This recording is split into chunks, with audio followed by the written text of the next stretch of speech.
درد نه دا خبره د تکو په چا باندې بده ونه لګېږي. ګیره وهل وړه کول او ګیره خریل کبیره ګناه ده. د مرګ هېڅ پته نه لګېږي که زه ورته دا دعوه کوو چې زما د نبي سره مینه ده او په قبر کې موږ نه تپوس وشي چې من نبیوکه ستا نبي څوک و. زما هغه مسلمان به په کومه خوله وایي چې ګیره خریلې ده چې زما نبي محمد رسول الله علیه السلام دی. ملائک به ورته نه وایي چې ستا دې شکل ته وګوره او د هغه دې مبارک صورت ته وګوره. و زما مسلمانانو ورونو شیطان مو تیر باسي چې یاره بس دومره پرېږده چې مخ پې تور ښکاره کېږي. د نبي علیه الصلاة والسلام تقریبا 1,10,000 یا 40,000 یا 1,500,000 پورې صحابه کرام دي او 1,40,000 کم و زیات پیغمبران دي.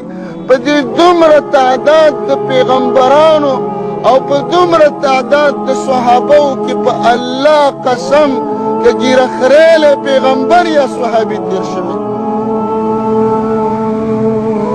نبی علیه الصلاة والسلام ډېر مهربانه انسان و، رحیم و رحیم. هغه د چا نه مخ نه اړو. 2 کسان د یمن نه رالل او ګیرې خریلې وې او ورته ویې ویلې ویلکما الله م تباه که دا چا د سره څه کړي دي مخې تې واړه. موږ ته نبي علیه السلام امر کړی دی. امر دلته علما ناست دي. امر معنا د وجوب دپاره واجبه ده، فرض ده. نبي علیه السلام وی اعفو اللها و زما امته ګیره معاف که بس دی چاړه وکړئ چې دې ورپسې راغستې ده. تر څو پورې به دا وړه کول کې چې دې ګیره کې سپین ولګېدل یا واړه ښکاره شوي او یا غټ. زما ستا عمر روان دی.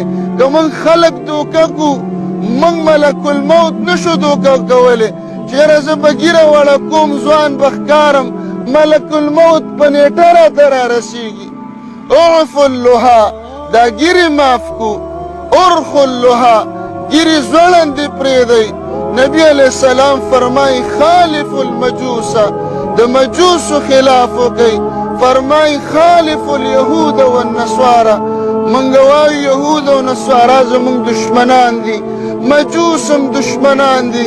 الله امریکا تباه کړي، الله کفار تباه کړي. زما د مسلمان چهره او د کافر چهره کې فرق ورک شي. اگر چې مسلمان په دې کار کافر نه دی، ګناهګار دی، خو داسې ګناه چې هره ورځ یې کوي او توبه ترې نه وباسي. هغه عظیمه ګناه ده دا ګیره خریل او وړه کول. که ته الله ته په سجده پروت او توبه دې نه یې ویستلې، ته ګناهګار یې.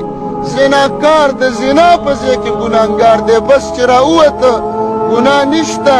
غل د غلا په ځای کې ګناهګار دی. خو زما ګیره خریلی مسلمان ورور او ګیره وړه کوونکی مسلمان ورور چې په بیت الله کې ولاړ دی او توبه نه ده ویستلې، بیا هم ګناهګار دی. په الله قسم چې زما له حیا راځي، ځکه چې زه من خپل ځان یادو، خپل ورونه او خپل بچي یادو. دغه مرګ دی موږ ځوانان هم دفن کوو، په دې قبرونو کې موږ ماشومان هم دفن کړل. مرګ چاته دا ونه کتل چې د ده نه 2 بچي پاتې شو. مرګ دا ونه کتل چې د ده نه ځوانه ښځه پاتې شوه. نو غرض مې دا دی زما معززو چې دې ځای ته را روان یو، دا زموږ مسیر دی، دا مو لاره ده. د نبي علیه الصلاة والسلام رښتینې مینه په زړه کې راوړو او هغه مینه دې ته وایي چې د هغه په شانتې جامه، د هغه په شانتې چهره، د هغه په شانتې غمونه، د هغه په شانتې ودونه جوړ کړو، د هغه په شانتې عبادات. انشاءالله چې الله رب العالمین به مو کامیاب کړي. الله دې موږ او تاسو ته د عمل توفیق راکړي. ټیم پوره دې صفونه برابروي.